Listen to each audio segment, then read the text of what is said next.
Welcome back. My name is Jay Allis, and this is the Cottage Food Operation video series. This is episode 6, Health and Sanitation. First thing I want to talk about is the food handler's card. Anybody that owns and operates a cottage food operation is required to have a food handler's card. In addition, any employees or anybody that work with you at your CFO are required to have a food handler's card. Now, when I talk about a food handler's card, what I mean is basically the minimum education it takes to comply with food industry standards. It is a simple video and test that you can take, or in-person instruction and test that you can take to get your food handler's card. Riverside County and San Bernardino County in particular only recognize their own. So if you get a food handler's card in San Bernardino, it is only recognized there and cannot be used in surrounding counties. The same applies for a Riverside County permit. It is only valid within Riverside County. Outside of that, there is a permit that you get that will be available per county, but it is recognized in surrounding counties as well. In San Bernardino County currently, your food handler card will cost you $22 to get. Now, it is basically an online course that you watch a video and take a test. In total, that lasts typically in the area of about 75 minutes. You can do it in slightly less depending on how much you listen or how quickly you take the test. But the video section is basically an hour long, and then you take a test for about 15 minutes. In San Bernardino County, you have 2 attempts to pass the test with a minimum score of 80%. When you're done, if you pass, you get a printable copy of your food handler's card, which is valid for 3 years. The Riverside County food handler's card costs $27 to get currently. It is also a 75-minute video and test scenario. However, in Riverside County, you have 3 tries to get 70% compliance. In other words, pass it with a minimum score of 70%. That shouldn't be too terribly hard. It is very straightforward information. You might miss a question or two, but even somebody who has not been in the industry will be able to pass this test very easily. In Riverside County, it also is a printable certificate that once you pass the test, you will get a printable email that you can print off, and it is valid for up to 2 years. In other counties in California, you can do a simple web search to find what food handler's service is available to get their particular food handler's card. Prices range from as little as $8 and up, but typically not over $20. And again, those are online tests and videos, and once you pass them, you can get a printable certificate. When it comes to cleanliness and sanitation, there are a number of different issues that you might want to consider. Some of that revolves around your CFO's equipment. You might want to consider getting specific gear for your CFO so you don't necessarily intermingle with your domestic items.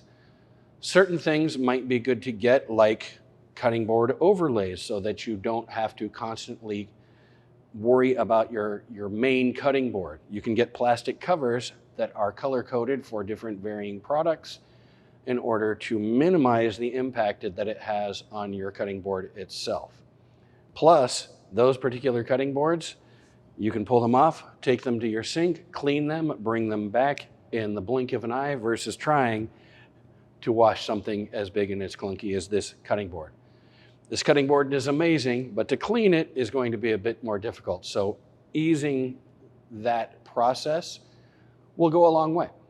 Other things you might consider is metro shelving. By that, I mean those adjustable wire style racks and shelving units where you can raise and lower things in individual shelves. The reason that's good is because it allows you to put bulk items in large containers on the bottom and then utilize the middle and top shelves for equipment, baking pans, sheet pans, etc., and then product on the very top. Those particular shelves are very easy to clean, You can take them outside, hose them off, hit them with soap and water, rinse them off, bring them back in which case any accumulated dirt, dust, product, hair, dog hair, pet dander, etc. will easily be removed. In terms of health code compliance, you just need to focus mostly on the basic. Keep your hands, keep your clothes, keep your work environment clean and free of clutter and contaminants. Make sure that you're cleaning your workspace and your environment and your hands frequently. If you have a sanitizer solution, constantly be wiping them down. As a CFO, chances are you're only 2 or 3 steps from your sink. Constantly be washing your knives, your cutting boards, your utensils, whatever the case may be, to keep them clean and free of debris or cross-contamination type issues. Wear disposable single-use gloves and change them frequently in between tasks. Always be aware of your allergens. As a CFO, there's a good chance you're going to be using several different types of allergens. For instance, wheat has gluten, eggs is another allergen, milk or milk products is another one. Soy is a hidden one that you will find in a lot of products that you otherwise don't expect it to be there. But there are also big ones like peanuts and tree nuts that you might be using in your baked goods if you're doing brownies with walnuts or peanut butter cookies. Those can have serious consequences, and you want to keep your hands and your workspace and environment as clean of those harmful allergens and contaminants as possible. Cross-contamination can be defined as the transfer of a harmful bacterial, toxic, pathological, or viral, or even chemical contaminant from one surface to another. Now, that sounds like something that is easy to prevent, and it is, but it is also something that is very easy to overlook if you're not focused on taking care of the situation. In your kitchen, your cutting board and your knives are going to be your most common culprits of cross-contamination. Not cleaning them properly in between tasks, not wiping them off, utilizing your home sink to wash your knife, dry it off real quick and come back to your nice, clean and sanitized work surface is where the problems can occur. Cross-contamination can be very harmful. In most cases, it can at least make you sick. In some cases, it can actually be deadly. The reason I say that is anaphylactic shock is a real thing. For instance, my wife is allergic to bees and carries around an EpiPen just in case she gets stung. That can close her windpipe, cause her to swell up, and have serious other consequences. There are a number of items on the allergen list that can do just that. Your 8 food allergen heavy hitters are milk, eggs, fish, shellfish, tree nuts, peanuts, wheat, and soybeans.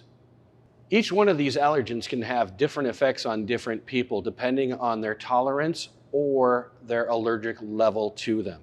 In the case of peanuts, soy, tree nuts, shellfish, it can be life-threatening if they have a serious reaction to it.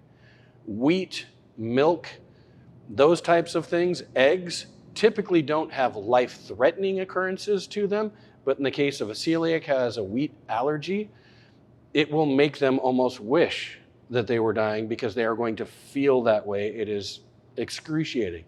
A lactose intolerance, unpleasant to say the least. Be very mindful of your allergens, and we're going to talk more about allergens when it comes to labeling. Thanks for watching along. My name is Jay Allis. You can contact me through my email address, which is jallis, JALLIS, @iesmallbusiness.com. You can call our office at 951-781-2345 and ask for me, Jay Allis, and I will be able to help you not just with the CFO, but any other food industry needs you might have. In addition, you can go to our website at OCIESmallbusiness.org. OCIESmallbusiness.org. Thank you.